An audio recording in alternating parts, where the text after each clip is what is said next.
Blog Talk Radio. Hi, everyone, and welcome to the Real Estate Investor Goddesses podcast. I'm your host, Monick Halm, and I'm here with another amazing real estate investor goddess to interview. Today is Halloween here, and on this Halloween podcast, we're going to be sharing a real estate investing horror story. Yeah, but it has a happy ending, a very happy ending.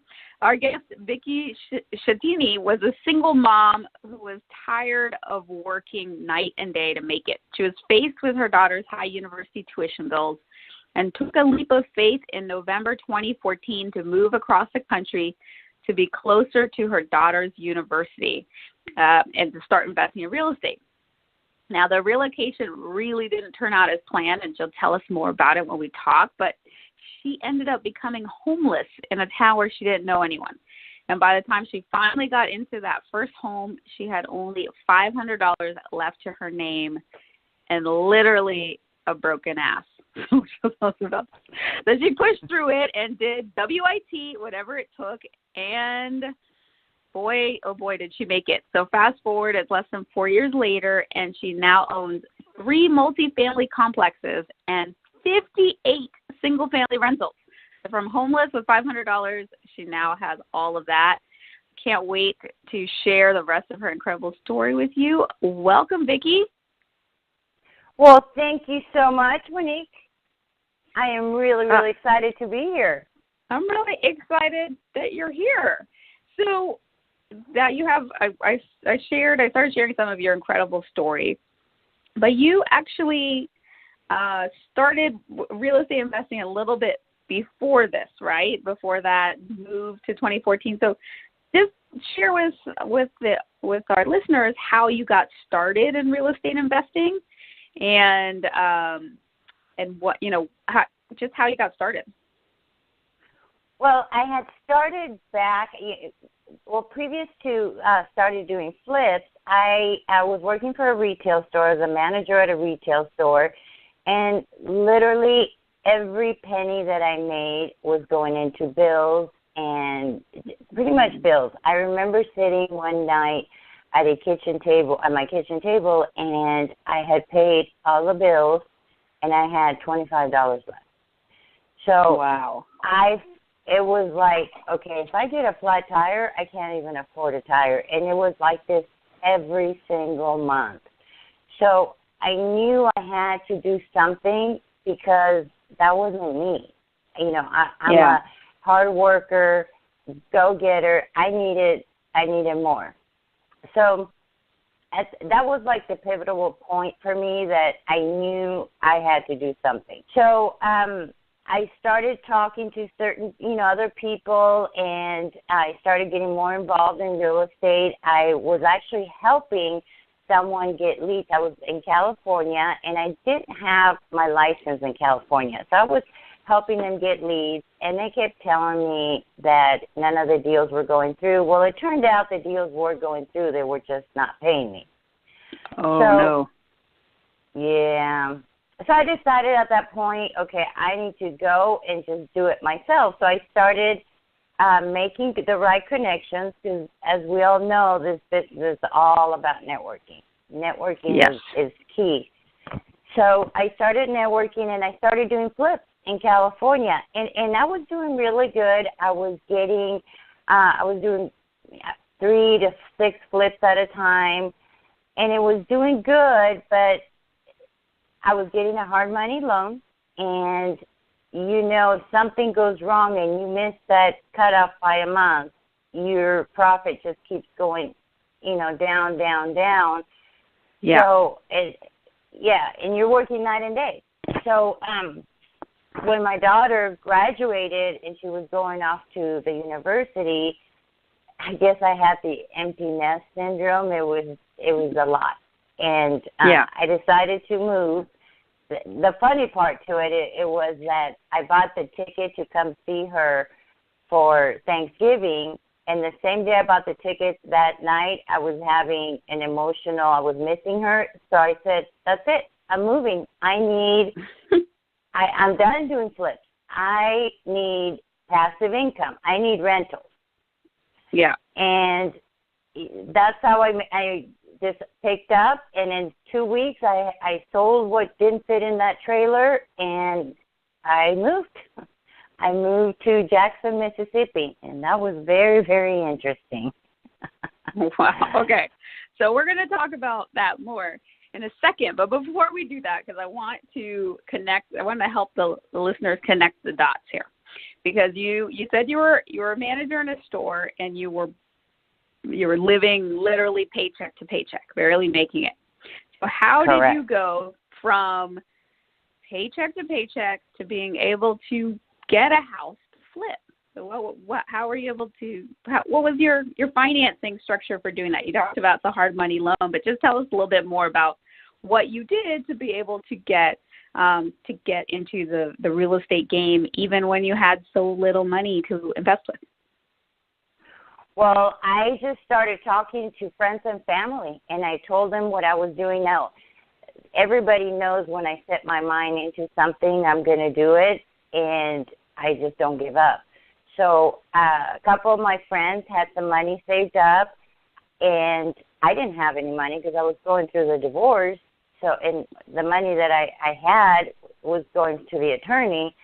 So yeah. I actually brought in the first deal, we had to come up with $35,000. That was the difference that the hard money lender wasn't paying. And I raised it between 4 different people. I raised it. I didn't use a single dime of my money because I didn't have it. Like the old saying says, you either have the time or the money. Well, I had the time, not the money. Okay, I love that. So this is really great for people for our ladies, our goddesses who are listening to understand that if you're missing anything, this is what Tony Robbins says, there's no lack of resources, it's just a lack of resourcefulness. So if you're missing, she didn't have the money, but she was able to find it by helping, working with people who did have the money, but not the time to make their money grow. She had the time, not the money, but she was able to be resourceful and create win-wins. So I love that. Okay. Let's fast forward now then to Jackson, Mississippi. You land, you bought the tickets, you decided to move, and then what happened? So I moved, I sold everything that I had. Well, I bought a 24-foot trailer because, again, I'm on a budget. Attorney's taking most of my money. And I bought a 24-foot enclosed trailer. I packed it. I mean, I kid you not. I don't think you could have, put in a little needle in there. I packed it as much as I could. The rest got sold. And I moved across country to Jackson, Mississippi. Now, I had talked to someone ahead of time that I was buying a house from her, and the whole time, the only thing I was going to come to Jackson, sign on the dotted line. I was going to get the key. She was going to owner finance me. It was a great deal. So the whole trip, I'm talking to her all about an hour before getting to Jackson. She stopped responding to my calls, my texts, emails. Nothing. Yeah, that's what I said. So now I get to Jackson, and I'm like, what do I do? Where do I go? So obviously I need to go somewhere. When I stayed at a hotel, and it was a nice hotel, and I thought, okay, maybe her battery went dead. Well, next day, nothing. So now I'm like really stressing out. So I start, I'm still trying to contact her, but now I start calling agents. I start driving the neighborhoods, finding for sale by owners, because I was just going to talk to an owner and see if they'll finance me, tell them my story. And I made great connections doing that. A lot of the people I was talking were local investors here, and telling them my story, it was surprising how many people wanted to help me. It was actually, I'm getting chills right now just even talking about it. So one of them said, I have the perfect house for you. And what I liked about her, she's, I had looked at a few houses, And she said, no, you would not do good in that area. You need to be here. So she took me to a different part of town that she was right. It was a better part of town. And I loved the house. But it was like a 1950 house. Had been one owner in there. He had built the house. He had passed away, and nothing had been done to that house. The carpet was a still 1950 carpet, and you could tell they had some accidents on the carpet. So I didn't care. I just wanted a home, you know. The problem was that it was in probate. So we all know probate takes a little bit. So it took a while for me to be able to get in. So in the meantime, I'm staying every week. I started at a nice hotel, then I went to a nice motel, and then an okay motel. And it just kept going down every week because I was running out of money. Yeah. That was fun. And the actual seller that was selling me the house, he was an investor, and he said, you know, Vicky, I have a vacation home on the lake, and I don't have it rented the next week. You can come stay in my vacation home. And I thought, wow, how nice. They're helping me. They're financing me, and I'm going to go stay at his vacation home. I go to the vacation home. It was a 2-story home, and I never went upstairs. It was winter. I never went upstairs. For some reason, this time I go upstairs. The carpet had rug, and I'm wearing socks. Well, I went upstairs. As I'm coming down, I slipped, and I bounced all the way down to the bottom of the stairs. So now I have a broken tailbone. Like literally a broken tailbone. So the next week I had to go to a motel because he had it rented already. And I go with a broken tailbone. You know, you have to sit on those donuts. Yeah. Gross motel room. Like the carpet was so dirty, my socks were too good for it. And at that time, I was getting really depressed, to be honest with you. It was depressing because you didn't know when the court was going to finish for me to move in. I couldn't move in ahead of time. I have a broken butt. It was just everything was coming down. Christmas, I couldn't even go see my daughter because I couldn't make the ride. So everything was just kind of piling on. So I decided I wanted to get a dog. Now, you know how hard it is at Christmas time to get a dog with minimal funds? I'd never tried, but I can imagine. It was challenging. So I got a rescue dog, which I think, besides me saving him, he actually saved me and gave me that umph that I needed to get back on my feet. And on December, right before New Year's, I was able to get into the home, finally. And I had $500 left. Wow. And you had to update this home. And I had to update the home. So now comes the challenging part. So I had inherited tools. For some reason, I have this fascination with tools, even though I didn't know what 90% of the tools did, but I just liked tools, even though I didn't know what they were for. So I now had $500, and I have to eat, I have to pay utilities, I have to fix this home. So I started selling the stuff that I really wanted to keep that I brought on that trailer. I sold it on eBay. So during the day, I would sell eBay and make money that way. And at night, I would go and the only thing I needed to do was buy the materials. So eBay paid for the materials and my utilities and food. And at night, I would go on YouTube and Pinterest and figure out how to do things. You'd be really surprised how creative those two are. I know it. You can do really well, like DIY, if you need to. Oh, it was fantastic. And it was funny because I'm watching videos and they would have their tools and I'm like, oh my gosh, I have that tool. Now I know what it's for. So I didn't have to buy tools. I had them. So I started doing the house. So I would work eBay till about 5,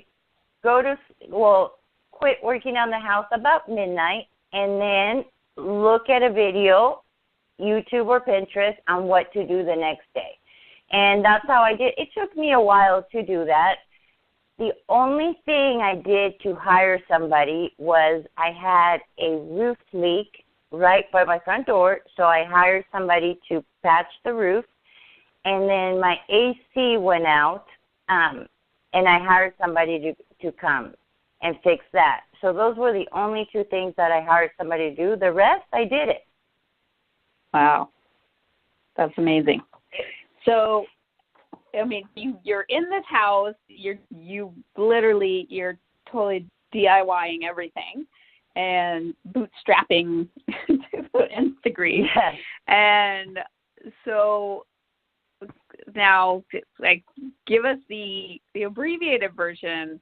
You got that sold, and then, I mean, tell us like how you got that one, and then how you went from there to 58 single family rentals in less than 5 years.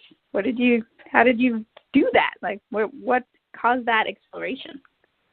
Well, it was a slow start because keep in mind the first 3 houses, like I would finish one, get it rented, and then I go to the next one. So the first 3 houses I pretty much did by myself. And were they all seller financing? They were all seller financing. Okay. All of them. And I still have the very first one. I still have that one. That one's the baby, so it's going to stay with me for a long time. But they're all seller financing, and I got a helper, and as I would get them rented, and I was managing them myself too. So I would get them rented, think about it. My payment was, in that one house, I was paying $350, and I got it rented for $975. So I was rich monthly. Now great. I was doing good. My utilities were paid and my food were paid. Now, now I had a little money to buy more stuff that I could sell on eBay. So eBay and the rentals, like every time I would rent another one, I was making $600, and it just kept adding. After the third one, I was able to do 2 at a time now with my helper, and it was focused. I was very, very determined, and I was focused on what I had to do. I am really good with numbers. That's the one thing I've always liked, numbers. I mean, I had everything down to a T, what I was going to spend on everything. Doing all this on eBay actually helped me because still to this day, I buy a lot of my materials from eBay, certain stuff, doorknobs, certain things that I found Home Depot's a lot more expensive when I can get bulk on eBay. So it helped me a lot. So I just kept doing it. I didn't do anything else but work.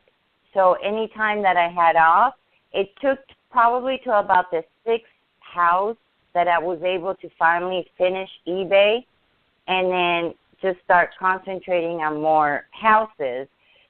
Yeah. Now, having 6 houses rental, I'm getting more money coming in, and then now I'm able to buy some houses that didn't need fixing.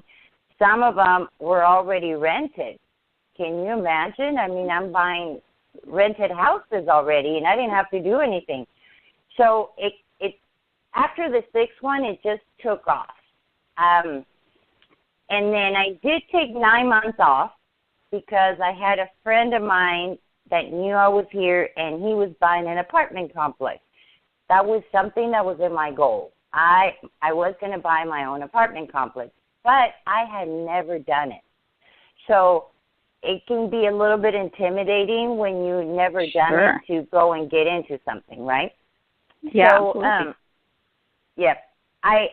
he bought it, and he said, okay, here it is, with no, help where to even start. And I remember sitting on my desk and thinking, oh, my gosh, where do you start? Where do I start?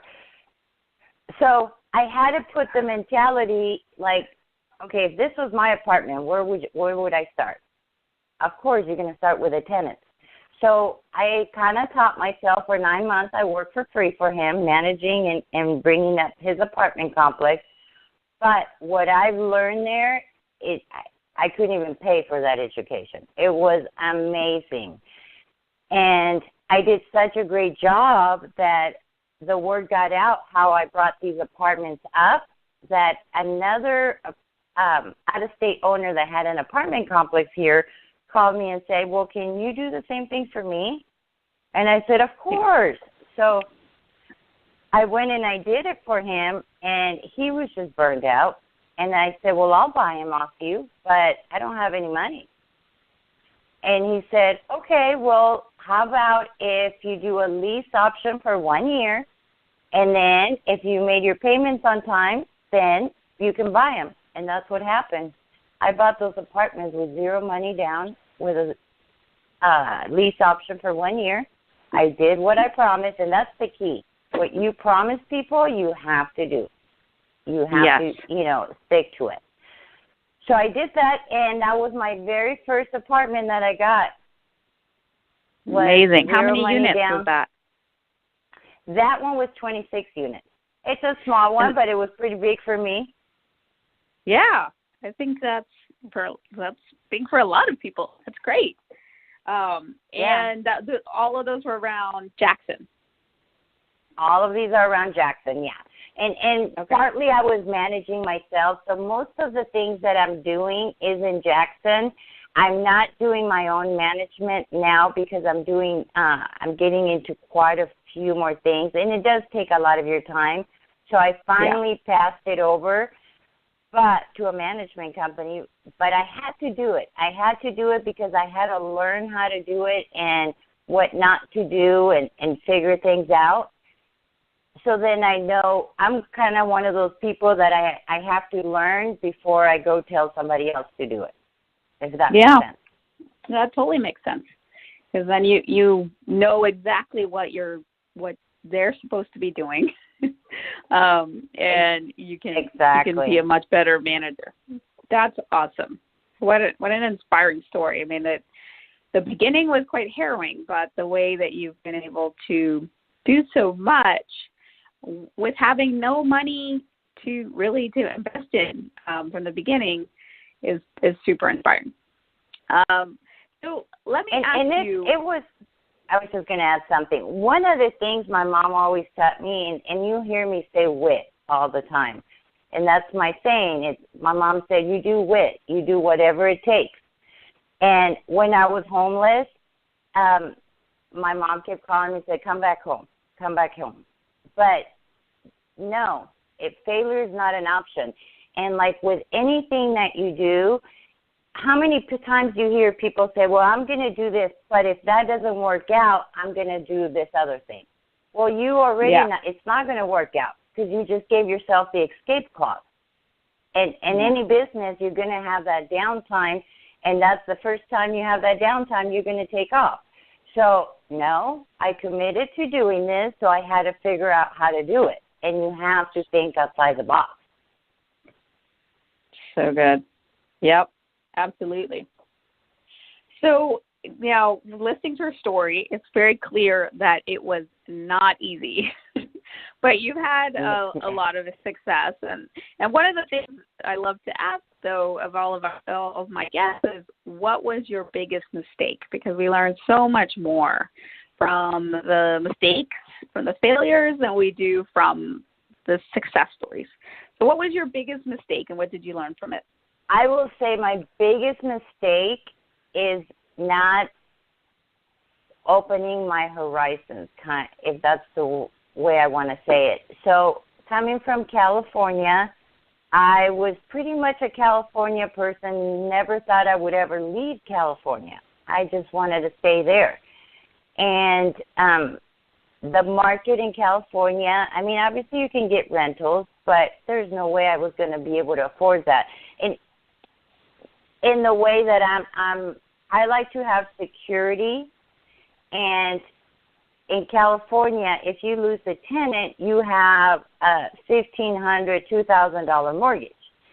In Jackson, if I lose a tenant, I have $350 mortgage. How easy is that for me to make that on eBay? A lot easier. Yeah. Yeah. Very true.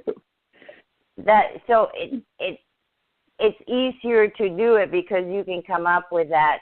So I think opening up instead of just staying in my backyard, opening up to other areas, being open to other areas, it was my biggest mistake. I should have done that years ago. Is move to Mississippi or wherever it was, because my goal was to always have passive income, and I was not going to get to it. I was going to get to it, but not in the time frame. I only had 4 years. That was my goal. 4 years to buy 60 houses. And I made it in way less than that. So I wouldn't have gotten that way with the funds that I had as fast. I would have gotten there, but not as fast as I did. Yeah, absolutely. Because in California, the cost of, at least in Los Angeles where I am, you could probably get 10 plus houses in Jackson for the cost of one house here. So you can go a lot further, a lot faster in the right market. That's great. That's great advice. And what are you most proud of? My daughter. She's amazing. She's been the reason why I push so hard. I only have one daughter, and she's just amazing. She, I can't say enough about her. She's great, and I want to build a legacy. And one day she's going to have grandkids. I'm not going to be here probably, and she's going to say, well, you know what? Your grandmother that did this. So it's just a legacy in my daughter. Beautiful. I love that. And what advice do you have for a woman who's just starting out? There's somebody who's maybe like where you were when you were going through the bills and going, I don't know how I'm going to pay, how am I going to eat because I've spent almost everything just on the bills. So if there's a woman out there like that just wanting to get started, what advice do you have for her? Well, I would probably say first is they need to make their goals. What is it? You need to know your why. You need to know what is it that you want. That's most important. My why is going to be different than your why. They need to write down their goals and just do it. Set your mind to it. So, a lot of us as women, we're creative. We're good. If your child needs something, maybe they got into a sport in school, and I had that budget of extra $25. I couldn't afford to buy her uniform, right? Or whatever they need. They're going to somewhere with a school, and you don't have the money. You figure out a way to buy her that uniform. You figure out a way to send her to that the function, whatever they have at school. But that's what we're good. We're good at being creative and figuring out how to do things. The same way you figured out how to buy that uniform is the same way you're going to do this.